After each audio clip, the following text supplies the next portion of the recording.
Bonjour, bienvenue à l'émission En voiture.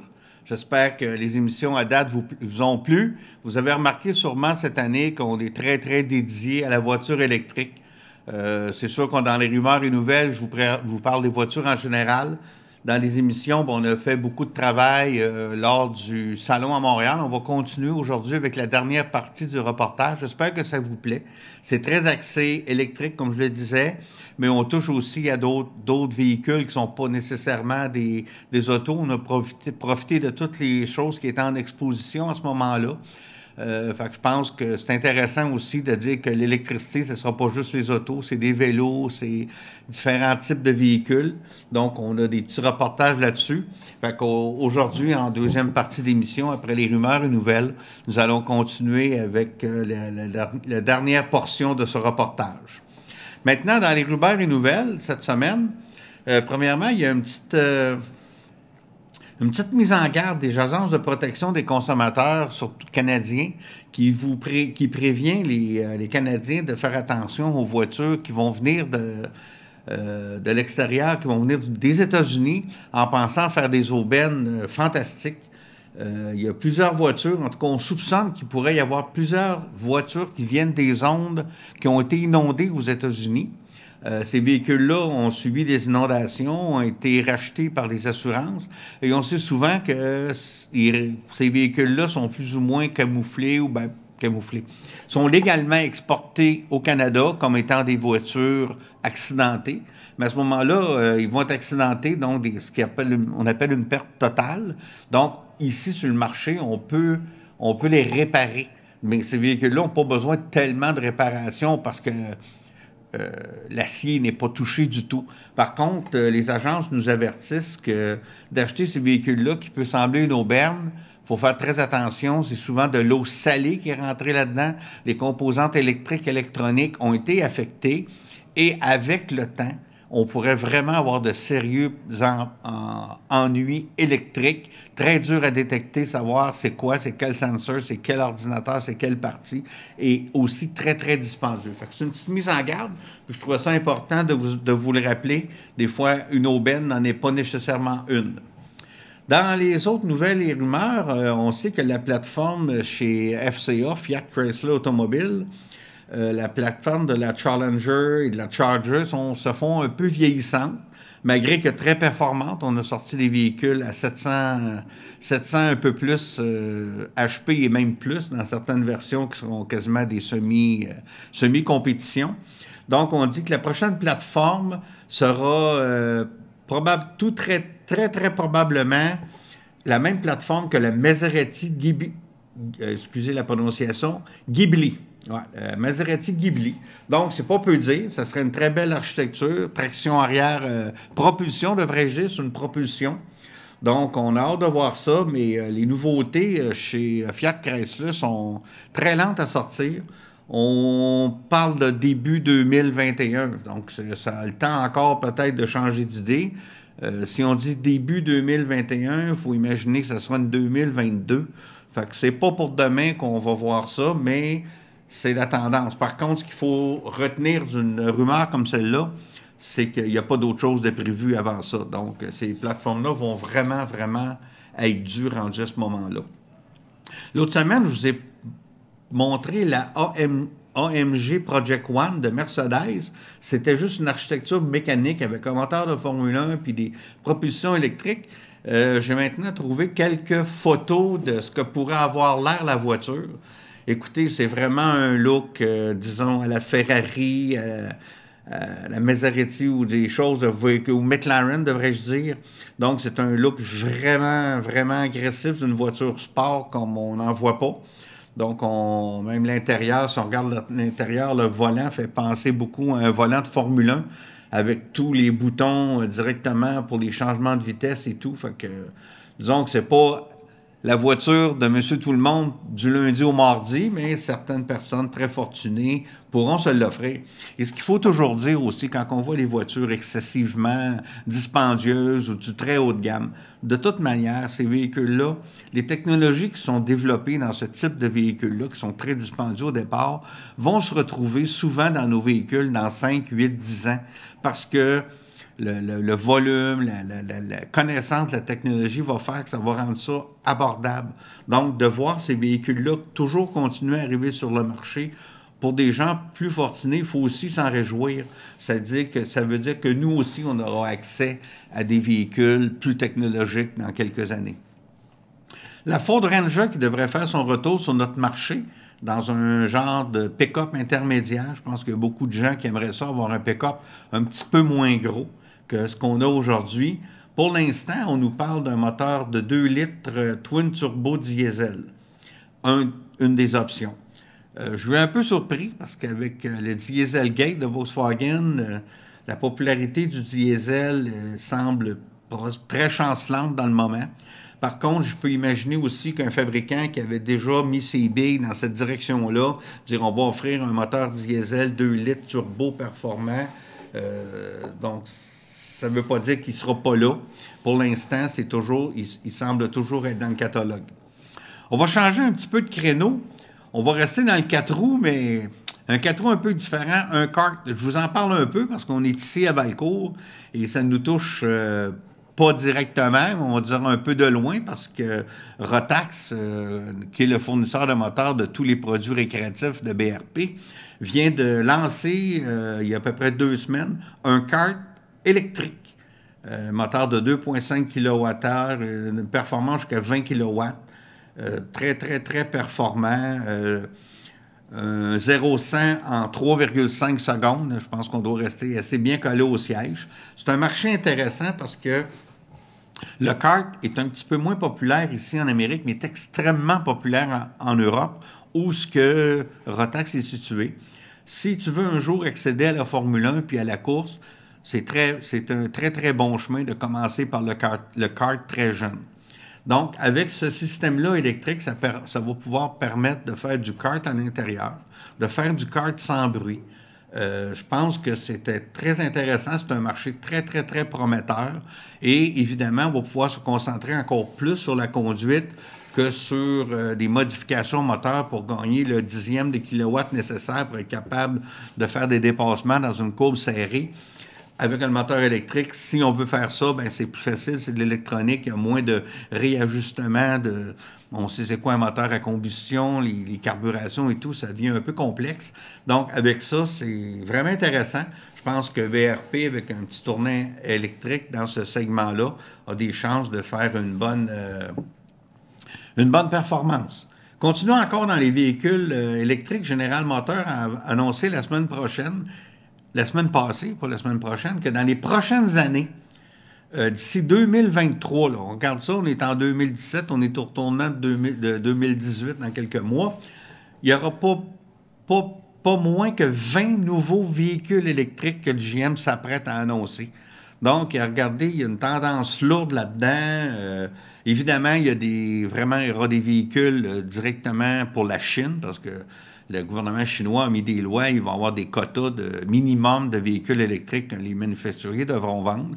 Un manufacturier qui ne fera pas de véhicules électriques, éventuellement, va se voir les portes du marché chinois fermées. Donc là-bas, c'est sûr qu'ils sont sérieux.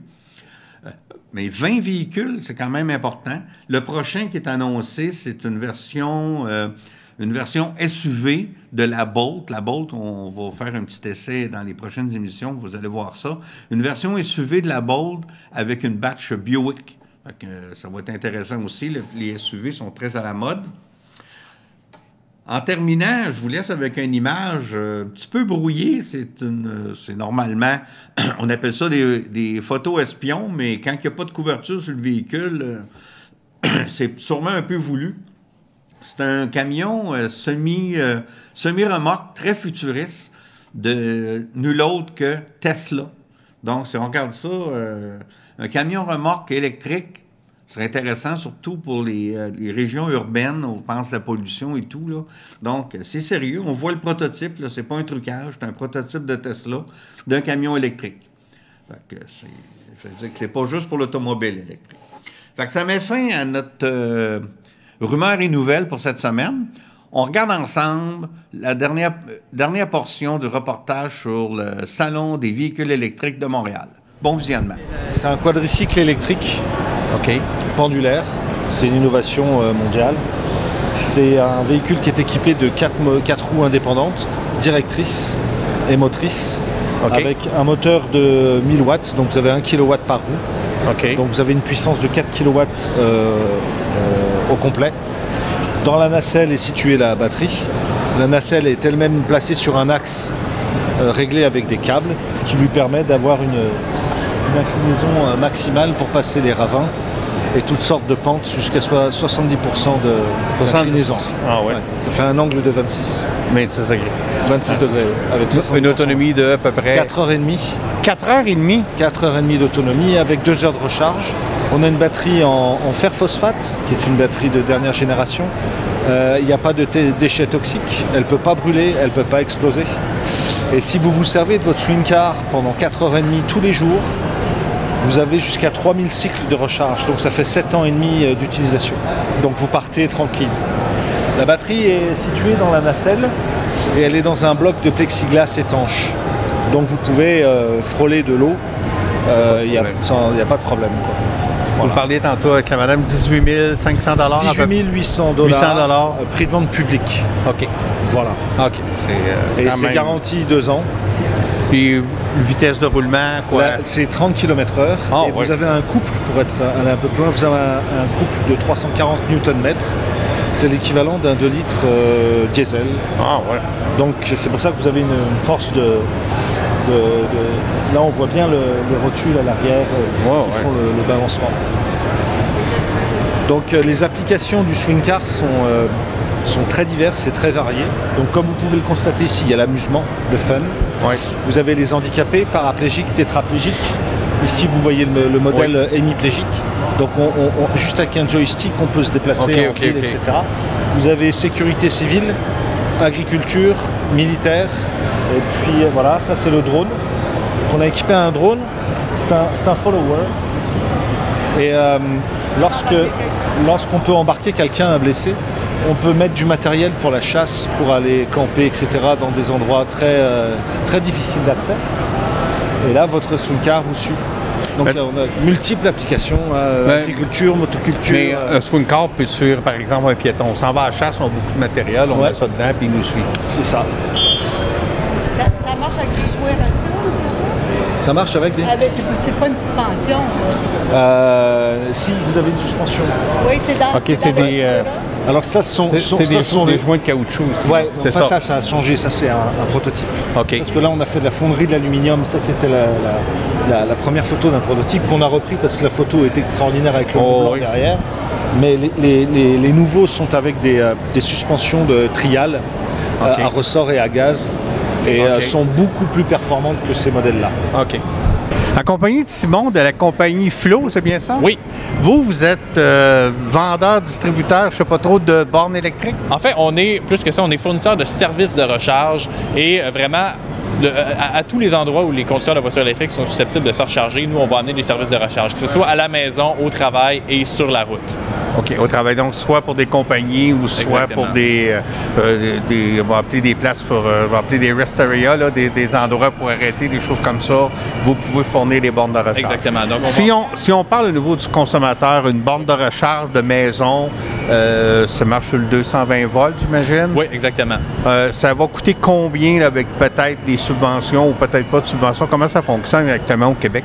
Bien, en ce moment, ce qu'il faut savoir, premièrement, c'est qu'il y a des subventions offertes par le gouvernement pour l'achat et l'installation de bornes de recharge. C'est un total de 600 $ qui est offert par le gouvernement. Donc 350 $ pour l'achat de la borne et 250 $ pour l'installation. Nous, Flow, le produit qu'on propose au niveau résidentiel, c'est une borne de recharge qui se détaille 1295 $. C'est une borne qui peut être installée autant à l'extérieur qu'à l'intérieur, qui va résister à toutes les conditions météorologiques les plus extrêmes qu'on peut connaître au Québec, particulièrement l'hiver. Donc même à moins 30, ça va fonctionner, le câble va demeurer flexible. Et c'est une borne qui est connectée, c'est-à-dire que ça permet aux usagers de pouvoir suivre en détail la consommation électrique que la borne va faire. Ça permet de contrôler la borne à distance. Et nous, en tant que fournisseur de services, ça nous permet aussi d'assurer la qualité du service en pouvant monitorer en tout temps l'état de la borne de recharge. Okay. Est-ce que ça a une durée de vie? On parle d'état de la borne. Est-ce que la durée de vie est... Nous, la borne, elle est conçue pour durer au-dessus de 10 ans. Donc, ça peut être même plus qu'un véhicule. Des fois, on va changer de véhicule avant de changer de borne de recharge. Donc, c'est vraiment un produit qui est extrêmement robuste. Nous, notre produit est fait entièrement en aluminium. Donc, c'est vraiment conçu pour durer très longtemps, fait avec des composantes de première qualité. Les voitures électriques, aujourd'hui, est-ce qu'on est standardisé au niveau des bornes? Ou je pense qu'à un moment donné, il y avait Tesla qui était différent. Est-ce que maintenant, c'est tout pareil? Tesla fait un peu bande à part avec son standard, mais tous les autres manufacturiers, au niveau de la recharge de niveau 2, c'est la recharge à 240 watts, la recharge standard, si on veut, c'est le même connecteur qu'on retrouve partout. Donc, nous, la borne résidentielle va être compatible avec 100% des modèles de véhicules électriques et hybrides rechargeables. Même Tesla fournit un adaptateur qui permet de se brancher avec le standard universel. Donc, ça va fonctionner même avec les Tesla. Donc, si aujourd'hui j'achète une auto, je rechange d'auto dans 5 ans, on devrait pas, en tout cas, ça devrait être la même chose. On est standardisé pour quelques années, j'imagine. J'imagine, et nous, de toute façon, en tant que fournisseurs de services et manufacturiers de bornes de recharge, c'est notre travail aussi de suivre l'évolution des standards. Si les standards évoluent, on va s'assurer de rendre nos produits compatibles. Mais d'après moi, je suis pas mal convaincu que ça va rester comme ça. Il n'y aurait pas intérêt à changer, étant donné que tous les véhicules sont déjà comme ça, toutes les bornes sont déjà avec ce standard. Exactement. Et au niveau du système de la maison, ça nous demande quoi comme disjoncteur, comme capacité qu'on doit apporter ici? Bien, ça fonctionne sur du 30 ampères, donc ça demande évidemment, il faut une entrée 40 ampères disponible sur le panneau électrique. Généralement, la plupart des résidences là, vont avoir au moins l'espace pour ça. Il faut savoir que l'installation doit être faite par un électricien certifié, c'est important. C'est pas nécessairement à la portée de n'importe qui d'aller jouer dans son panneau électrique, mais donc c'est accessible à la plupart des résidences. On peut peut-être aussi, mettons que si j'ai une résidence puis que je suis à côté, on peut jouer un peu au délestage, c'est-à-dire je vais prendre le circuit de la sécheuse que je vais mettre à off mais que j'utilise. Peux-tu imaginer des choses comme ça? Il y a probablement des... C'est pour ça qu'on demande à un électricien généralement de le faire, parce que s'il y a des changements comme ça d'ordre électrique, c'est l'électricien qui va être la personne la mieux d'arranger ça. Parce que c'est du cas par cas d'une résidence à l'autre. Ben OK, je vous remercie beaucoup. Bonjour. Je suis en compagnie de M. Paiva de Nissan Canada, exactement? Oui, bonjour. Oui, bonjour. Vous voulez me parler un peu de votre auto, qui est quand même une auto 100% électrique, assez populaire. Je sais que dans notre petite région de Valcourt, on en voit, je dirais, là, tous les jours, 5-6 dans le coin régulièrement. Donc, c'est quoi la voiture aujourd'hui? Est-ce que c'est deux autos identiques ici? Alors, aujourd'hui, nous annonçons un programme pilote pour Nissan, suite à l'annonce du gouvernement du Québec, qui va donner des incitations à l'achat de véhicules d'occasion. Aujourd'hui, quand vous achetez un véhicule neuf électrique, une Leaf, vous allez recevoir 8 000 $ de rabais. Et dorénavant, sur une Leaf d'occasion qui viendra de l'extérieur de la province du Québec, vous allez recevoir 4 000 $ de rabais. Donc ce que nous annonçons quand nous avons appris que le gouvernement du Québec allait proposer ce projet pilote, ce que nous annonçons aujourd'hui, c'est que nous importons des Nissan Leaf usagés. Donc la Leaf que vous avez sous les yeux là est une Nissan Leaf 2013 des États-Unis qui affiche 29 000 km au compteur, que l'on va reconditionner au standard canadien. Donc on a développé des pièces particulières pour répondre aux exigences d'homologation canadienne. On va mettre par exemple un réservoir lave-glace plus gros, parce qu'au Québec on a besoin d'un réservoir lave-glace plus gros qu'aux États-Unis. Et donc ces véhicules importés des États-Unis vont bénéficier du rabais gouvernemental de 4 000 $, ce qui va les amener à un prix très compétitif sur le marché. Donc vous allez avoir des prix qui vont varier de 13 000 à 16 000 $ pour un véhicule usagé Leaf après rabais. Ah, c'est quand même intéressant. Puis on connaît, tous les gens ne connaissent pas trop, mais je pense que la durabilité d'un véhicule électrique, c'est pas comparable à la durabilité d'un véhicule à essence, c'est beaucoup plus grand. Il y a beaucoup moins de pièces qui vont user, j'imagine. Au niveau de l'entretien, c'est moins dispendieux aussi. C'est vrai que ça demande moins d'entretien, vous n'avez pas de vidange à faire. Et nous proposons en plus, pour rassurer les clients sur l'achat d'un véhicule d'occasion. En plus de cela, nous allons offrir une garantie de 3 ans, 30 000 km sur ces livres usagés. C'est bien, on va pouvoir augmenter le parc de véhicules électriques. C'est toute la beauté de ce projet et toute l'ingéniosité de ce projet proposé par le gouvernement du Québec, qui est d'élargir l'offre et de la rendre accessible au plus grand nombre pour contribuer à l'objectif des 100 000 véhicules électriques sur les routes du Québec. Merci beaucoup. Mais je vous en prie, monsieur. Ravi. C'est bien. Bon salon. Merci beaucoup. Alors, on a 3 véhicules rechargeables ici au salon du véhicule électrique de Montréal. On a la Focus électrique, qui est une voiture entièrement électrique avec une autonomie de 185 km, une batterie de 33,5 kWh, qui est éligible pour le rabais de 8 000 $ du gouvernement, compatible avec les bornes de recharge rapide du circuit électrique du Québec. Et puis, nous avons aussi 2 modèles hybrides rechargeables. Derrière vous, la C-Max Énergie, qui a une autonomie de 33 km en mode électrique et de 917 km en mode hybride. Ensuite, nous avons la Fusion Énergie, qui est une berline intermédiaire avec une autonomie de 35 km en mode électrique et de 982 km en mode hybride. Alors, tous les 2 véhicules sont éligibles pour le rabais de 4 000 $ du gouvernement. 4 000 $, c'est ça. Les véhicules hybrides à 4 000 $ et 8 000 pour les véhicules électriques. Oui. Nous avons la gamme de véhicules rechargeables la plus abordable au Canada parce que la Focus électrique a un prix de détail suggéré de 33 750 $ et qui est la voiture électrique à 5 passagers la moins chère au pays.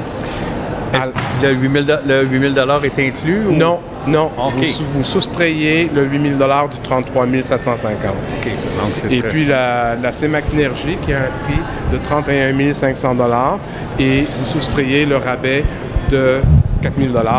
La Fusion Énergie a un rabais, a un prix de détail suggéré de 36 500 $ et vous soustrayez le rabais de 4 000 $. OK. Bon, c'est bien. Bien, merci beaucoup. Bienvenue, ça me fait plaisir. Je suis M. Nicolas Piguet, donc je suis formateur au DEP ou aussi en formation professionnelle au CPA Montréal, donc au Comité paritaire automobile. Et donc l'École des métiers d'équipement motorisé de Montréal. Donc on a un centre de formation qui forme des nouveaux techniciens et aussi des techniciens en formation continue qui sont déjà sur le marché pour les véhicules hybrides et électriques. Donc c'est ce qu'on fait. Là, ici, on a amené quelques composantes pour montrer un peu à quoi ça ressemblait et qu'est-ce qu'on voit, nous, avec les techniciens. Ici, on a quoi? Ici, on a une batterie de Volt 2016 et 2017. Il y a du courant, donc elle est vivante. Là. Il y a encore beaucoup de tension dedans. Là, on n'a pas... si on voudrait savoir le voltage de la batterie, bon, on se brancherait ici. Donc, ça prend des gants certifiés pour jouer là-dessus. Puis, on a aussi un moteur de Tesla qui est en arrière de mon collègue. Donc, ça ressemble un peu à ça là, au niveau de ce qu'on a amené ici. Ouais, au niveau d'un mécanicien, d'un technicien qui a à travailler sur cette batterie-là parce qu'elle est à côté de nous. C'est quoi l'entretien qu'on a à faire? Est-ce qu'il y a un entretien à faire ou c'est plus de dire on va venir prendre des tests, voir si les cellules sont correctes, tout est correct? Comment ça fonctionne un peu? Au niveau de l'entretien, c'est sûr qu'il y a des entretiens qu'on a à faire sur les véhicules, que ce soit hybrides ou électriques ou même des voitures à combustion interne normale. Il y a de l'antigel qui passe dans la batterie. Donc, si elle a un certain âge, elle est de longue durée, mais s'il y aurait des fuites ou des choses comme ça, ben, c'est des choses qu'il faudrait vérifier. Donc, c'est des composantes que nous, on doit avoir là, pour montrer aux nouveaux techniciens ou aux techniciens qui sont déjà sur le marché du travail. Bien, merci beaucoup, c'est intéressant. Il n'y a pas de problème. Merci. Voici la formule électrique de Polytechnique Montréal. On est une équipe de 35 étudiants, à peu près 8 disciplines différentes, en génie principalement. On fait une voiture électrique comme projet parascolaire, donc à l'extérieur de nos cours. C'est un projet idéal pour développer des connaissances nouvelles, pratiquer ce qu'on apprend à l'école, puis avoir du fun surtout. On participe à 2 compétitions, celle de Barrie en Ontario, au Canada, et celle de Lincoln au Nebraska, aux États-Unis. On a un moteur de 80 kW. 80 kW quand même. Les batteries font 300 volts. On a une bonne accélération, on peut faire 0-100 en moins de 3 secondes. Et c'est impressionnant. J'ai pas le chiffre exact, mais ça tourne autour de 2,6 secondes. Le record du monde, en fait, est détenu par une voiture de ce type-là. C'est AMZ en Suisse. OK. Ils font en 1,5-13 secondes. Forgée impressionnante. Oui, oui. C'est très plaisant à conduire à ce qu'on m'a dit. Vous avez une autonomie de combien à peu près? Là? 22 minutes. C'est adapté à la course qu'on fait. Adapté à la course. Ouais. On veut finir la course, on ne veut pas en avoir plus parce que ça va être un poids supplémentaire, puis on cherche à avoir un meilleur temps en tout. Oui, c'est ça. Donc le poids est important. Il faut tout balancer selon la demande. C'est bien, franchement, là, mais vous m'impressionnez. Là, le 80 kW qui est 107 chevaux, ça doit avoir une bonne accélération. Là. C'est bien. Ben, merci beaucoup. La meilleure forme d'une maison solaire, c'est une maison solaire passive. C'est-à-dire que tu isoles bien ta maison, tu la rends étanche, puis tu l'orientes de la bonne manière, c'est-à-dire vers le soleil, le sud, sud-ouest, sud-est, sud-ouest préférence. Parce que c'est la plus grande économie que tu vas faire, c'est pas en installant des photovoltaïques, c'est vraiment en faisant une maison bien isolée, bien construite, bien orientée, étanche, avec un bon échangeur. Puis ça va te coûter moins que rien en électricité après. Parce que 60 à 70 de tes coûts d'énergie, de ta facture d'Hydro-Québec, ben, c'est le chauffage puis c'est l'eau chaude. Fait que si tu es capable de régler ton problème de chauffage, il va te rester juste ton eau chaude. Et moi, l'idéal, pour moi, les maisons solaires, là, si quelqu'un veut s'en aller avec des panneaux solaires photovoltaïques parce qu'il veut générer sa propre électricité, mais moi, je lui dis, s'il est près du réseau électrique, branche-toi quand même sur Hydro-Québec puis faire mesurage net, qu'on appelle ça. C'est-à-dire que vous échangez vos kilowatts avec Hydro-Québec. Si vous générez plus que vous consommez du réseau électrique, bien, vous allez être crédité pour votre énergie. Si tu veux absolument générer de l'électricité, bien là, vas-y avec les photovoltaïques après. Là. Ah, merci. Et voilà. On a notre assistante, Denise, assistante à l'animation aujourd'hui spéciale, qui est en train d'essayer un scooter électrique.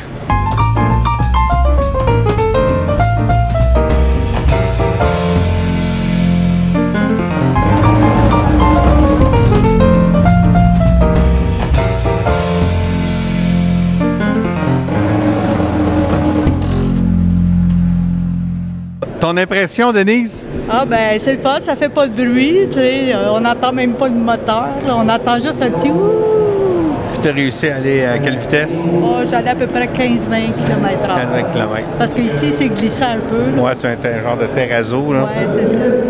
Fait que, pas pire. Oui, c'est... Pour en ville, là, c'est vraiment bien comme véhicule. Ah oui? Oui. Parfait.